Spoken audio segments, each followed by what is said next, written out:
बच्चों अब हम जो देखने जा रहे हैं वो है ऐसे इलेक्ट्रॉनिक कॉन्फ़िगरेशन जो पिछले क्लास में जो हम लोग पढ़े थे रूल ऑफ बाउ प्रिंसिपल बोर-बरी रूल्स उनको फॉलो नहीं करते हैं। कैसे? जैसे एटॉमिक नंबर 41 की बात करें तो एटॉमिक नंबर 41 का जो हम लोग कल जो सीक्वेंस पढ़े थे इलेक्ट्रॉनिक कॉन्फ़िगरेशन लिखने का, वो उस हिसाब से 41 का इलेक्ट्रॉनिक कॉन्फ़िगरेशन ये होना चाहिए। अब देखिए 2 + 2 4 + 6 10 12 18 20 30 36 39 और 41, तो ये कॉन्फ़िगरेशन होना चाहिए था एटॉमिक नंबर 41 का, पर एक्चुअल में ये मिलता है। ये होना चाहिए पर ये मिलता है। ये एक्सेप्शनल केस है, इसका कोई रीजन एक्सप्लेनेशन नहीं है ना। यहाँ पर आप देख रहे हैं मतलब इनका नेचुरल ऑकरेंस है कि इसी फॉर्म में इनका इलेक्ट्रॉनिक कॉन्फ़िगरेशन रहता है। वैसे इसमें देखिए 44 के हिसाब से ये होना चाहिए था। आप काउंट कीजिए 4 + 6 10 12 18 28 30 36 42 और 44, तो ये होना चाहिए। पर होता क्या है, ये 4d7 5s1 होता है। वैसे इसका 45 में ये होना चाहिए पर ये होता है। पैलेडियम का ये कॉन्फ़िगरेशन होना चाहिए 4d8 5s2 होना चाहिए था, ठीक है, पर उसका होता है 4d10 5s0। तो ये थोड़ा सा याद रखने वाली चीजें हैं। ये तीन कॉन्फ़िगरेशन का आपको थोड़ा सा ध्यान रखना है चार को, कि इनमें जैसा होना चाहिए रूल के हिसाब से वैसा नहीं है। इसमें ऐसा होना चाहिए, ऐसा है, इसमें ऐसा होना चाहिए, ऐसा है, इसमें ऐसा होना चाहिए, नहीं है, ऐसा है। तो ये थोड़ा सा आप ध्यान रखेंगे। ये ऐसे एक्सेप्शनल केसेस इनका रीजन नहीं है, एक्सप्लेनेशन नहीं है। अब मैं आपको जो एग्जांपल्स बता रहा हूं उसका रीजन एक्सप्लेनेशन है। अगर अब जो मैं बताने वाला हूं उनमें जो एक्सेप्शनल केसेस हो रहा है, जो बाउ प्रिंसिपल फॉलो नहीं हो रहा है, तो वहां उनका रीजन एक्सप्लेनेशन है। क्या है मैं आपको बताता हूं, और ये आपको कॉम्पिटिटिव एग्जाम के लिए काम का है। और मैं अब जो बता रहा हूँ वो स्कूल एग्जाम में कई बार पूछा जाता है, ठीक है। मैं आपको बताने जा रहा हूं। देखिए इसको आप पॉज करके लिख लेंगे जो मैं लिखा हूं। अब उसके बाद जो स्कूल एग्जाम में पूछा जाता है वो नॉर्मली दो एलिमेंट है, क्रोमियम और कॉपर। क्रोमियम का एटॉमिक नंबर है 24। इसका कॉन्फ़िगरेशन होता है 1s2 2s2 2p6 3s2 3p6, फिर 4s2 में लिखना चाहिए, फिर 3d4 कर देना चाहिए। ऐसा करना चाहिए, मतलब ये सीक्वेंस है भरने का। मतलब नॉर्मल अगर सीक्वेंस में भरेंगे, मैं इसको अरेंज कर दिया ऑर्बिट वाइज, नहीं तो कायदे से क्या लिखना चाहिए, 3p के बाद 4s की बारी आती है, school school public school public school, फिर दिल्ली पब्लिक स्कूल, मतलब डी आएगा। तो ऐसा होना चाहिए। तो मैं ये क्या है ऑर्बिट वाइज अरेंज कर दिया, मतलब 3d को 3 के साथ में लिख दिया, ठीक है। तो ऐसा होना चाहिए 24 का, पर ऐसा नहीं होता। कैसा होता है इसका, 1s2 2s2 2p6 3s2 3p6 और 3d5 4s1, ऐसा होता है। ये सही है, ठीक। वैसे कॉपर जो रहता है 29 है, उसका एटॉमिक नंबर 1s2 29 है, उसका एटॉमिक नंबर उसके हिसाब से इसका आता जाएगा 2p6 3s2 3p6। मैं ऑर्बिट वाइज अरेंज कर दे रहा हूँ, 3d9 4s2। अब गिन लीजिए 4 + 6 10 12 18 20 29, पर ये इसका ऐसा नहीं रहता। कैसा रहता है, 1s2 2s2 2p6 3s2 3p6 3d10 और 4s1 होता है। ये होता है इसका। तो इसका ऐसा नहीं ऐसा होता है, इसका ऐसा नहीं होता। इसका एक्सप्लेनेशन है, क्या सुनिए। कोई भी एटम तब स्टेबल रहता है जब उसमें कोई सबशेल जो रहता है, इलेक्ट्रॉनिक कॉन्फ़िगरेशन लिखते समय कोई सबशेल या तो हाफ फिल्ड होना चाहिए या फुल फिल्ड होना चाहिए। दूसरी बात ये बात जो रहती है लास्ट और सेकंड लास्ट सबशेल के लिए है। ऐसा नहीं कि आप पूरा लिख दिए कि अंदर का किसी को हाफ फिल्ड या फुल फिल्ड नहीं छोड़ना है, ठीक है। आप बाहर के जो लास्ट, भाई भरते भरते आप एक चीज बात कीजिए, ये एक बाल्टी है, इसमें पानी भरेंगे तो क्या ऐसा हो सकता है कि इस बाल्टी में यहाँ पानी ना भरे यहाँ भर जाए? भाई जब तक नीचे पानी नहीं भराएगा तो ऊपर में कैसे भराएगा? तो मतलब मेरा कहने मतलब ये है कि अंदर का ऑर्बिट खाली रह जाए और बाहर के ऑर्बिट में इलेक्ट्रॉन चले जाए, ऐसा नहीं होगा। मतलब अंदर का सबशेल, ऑर्बिट नहीं बोलना चाहिए, अंदर का सबशेल खाली रह जाए और बाहर के सबशेल में इलेक्ट्रॉन चले जाए, खासतौर पे जिसकी बारी है बाउ प्रिंसिपल के साथ, तो ये पॉसिबल नहीं है।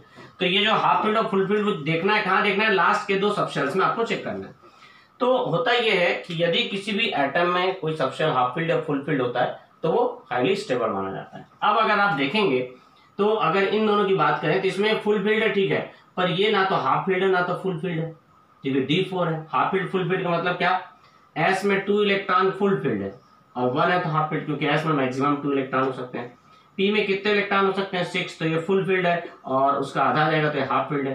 डी में कितने इलेक्ट्रॉन हो सकते हैं 10, तो ये फुल फिल्ड है, और 5 है तो क्या हो जाएगा हाफ फिल्ड। तो ये हो जाएगा फुल फिल्ड, ये हो जाएगा हाफ फिल्ड, ये क्या हो जाएगा फुल फिल्ड, ये क्या हो जाएगा हाफ फिल्ड। तो यही चीज मैं आपको बता रहा था फुल फिल्ड और हाफ फिल्ड के बारे में, ठीक है। तो ये फुल फील्ड सब शेल्स हो गए और ये हाफ फील्ड सब शेल हो गए। तो इस केस में स्टेबल है, जैसे एफ का 14 और F7, तो ये स्टेबल है फुल फील्ड और ये हाफ फील्ड। तो कोई भी सब शेल फुल फील्ड या हाफ फील्ड रहता है तो स्टेबल रहता है। तो उस हिसाब से आप देखिए कि ये D4 ना तो फुल फील्ड है ना तो हाफ फील्ड।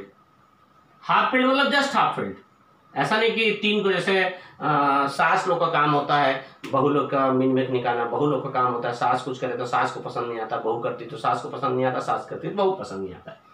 अब एक सास बोली बहू पानी लेके आ, तो बहू क्या कि एक गिलास पानी लेके आ गई, तो वो एक गिलास जो है पूरा नहीं भरा था, जिसको छत्तीसगढ़ी में बोलते टिप टिप ले, पूरा नहीं भरा था, उसमें थोड़ी सी जगह थी, थोड़ी सी जगह बाकी थी गिलास में, है ना।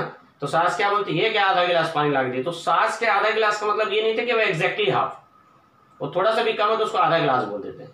जैसे हम लोग गन्ना रस पीने जाते हैं, अब इस बार तो गई नहीं कोई, तो गन्ना रस पीने के लिए जाते हैं तो क्या करते हैं थोड़ा सा ही बचा, क्या भैया आधा दे दिया हो, ऐसा बोलते हैं ना, जबकि आधा से बहुत ज्यादा रहता है, थोड़ा सा कम रहता है पूरे में, क्या भैया आधा दे दिया, तो क्या करता है झाग डाल देते हैं लोग और ऊपर तक डाल देते हैं लोग, और एक्स्ट्रा दे दिया बोलते हैं हम लोग, जो बना देते हैं बेवकूफ बना देते हैं, खैर बात की बात है।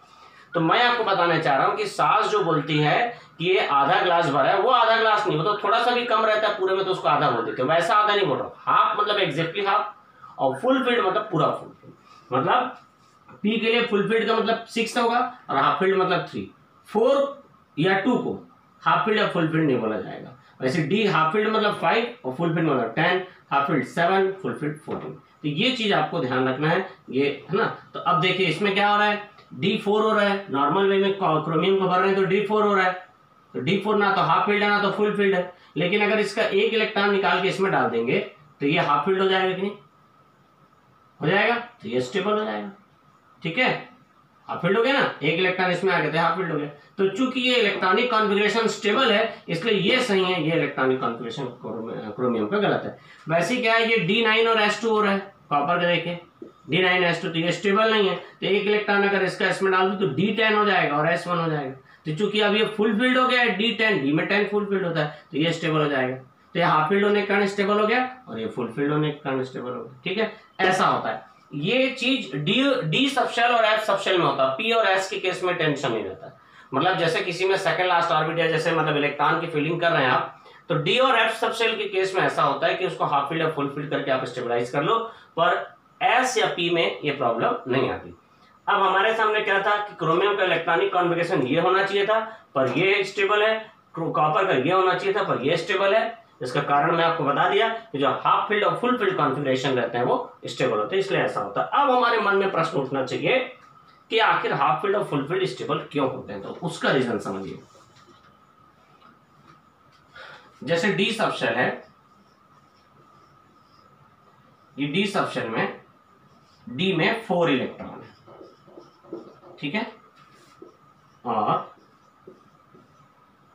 मान लीजिए डी में 5 इलेक्ट्रॉन्स है, ठीक।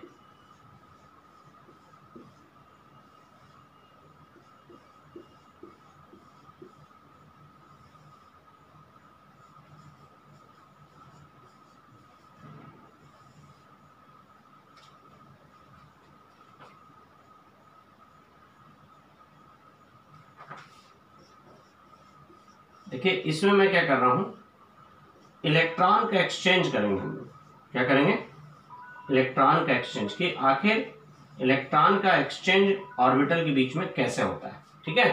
तो इस चीज को मैं आगे नेक्स्ट वीडियो में बताता हूँ कि कलाम बच गया, वीडियो लेंदी होने से प्रॉब्लम हो जा रहा है, तो मैं नेक्स्ट वीडियो में इसी चीज को आगे कंटिन्यू करता हूँ, ठीक है। देखते हैं नेक्स्ट वीडियो में।